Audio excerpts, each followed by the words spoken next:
Not just your child's nanny, but their new best friend. That's Ezra. Ezra Reinhart.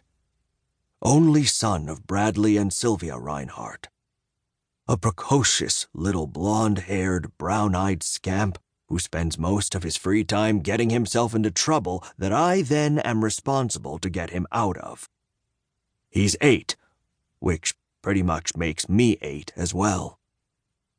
I stood there in the attic, sun streaming in through a small window, dust suspended in its beam, lapping like waves from the disturbances in the air, and I stared at my box.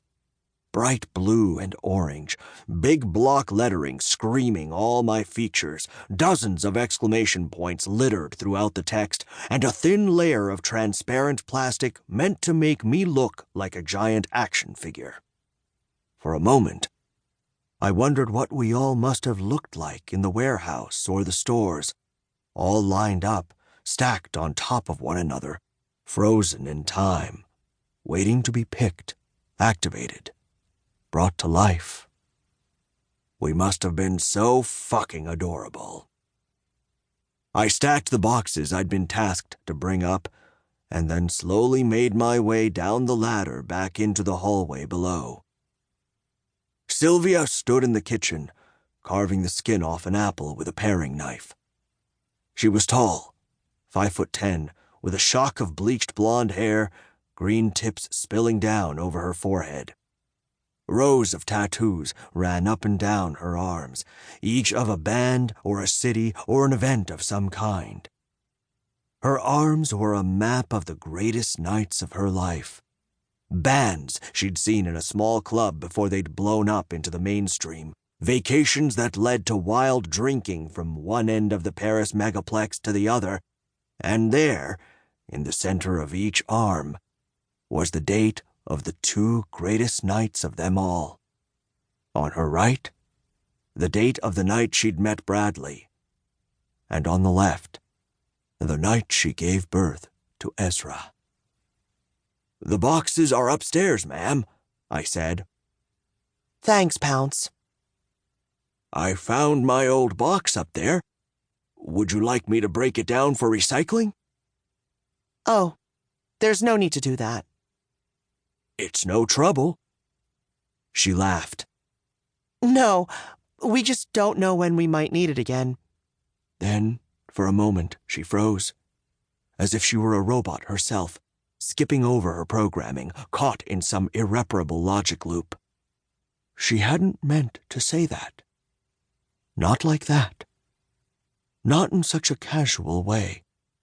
Her eyes stayed on the apple, the knife halfway through a slice.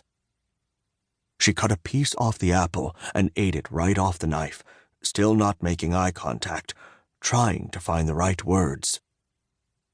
"Ezra isn't going to be little forever," she blurted out, finally looking me in the eye.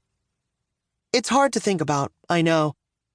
I want my little boy to stay a little boy for as long as possible. Forever, if he could. But time doesn't work that way. Nothing works that way. He's growing up fast, and soon he's going to be a teenager, and he just won't need a nanny anymore." "I understand," I said. I didn't. "Besides," she said, smiling big and broad, as if she were about to spill that happiest truth, "don't you want to continue being a nanny and have another little boy or girl to raise?" "Yes, ma'am. That would be nice. But I'm excited to raise Ezra first." I was lying. I didn't lie often. It wasn't really in my nature.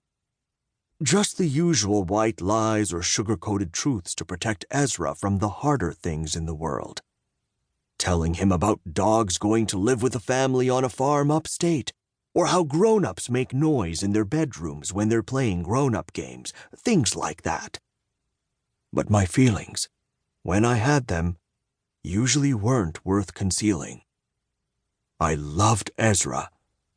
I loved the Reinharts. There was no reason to hide that. But I didn't want to raise another child.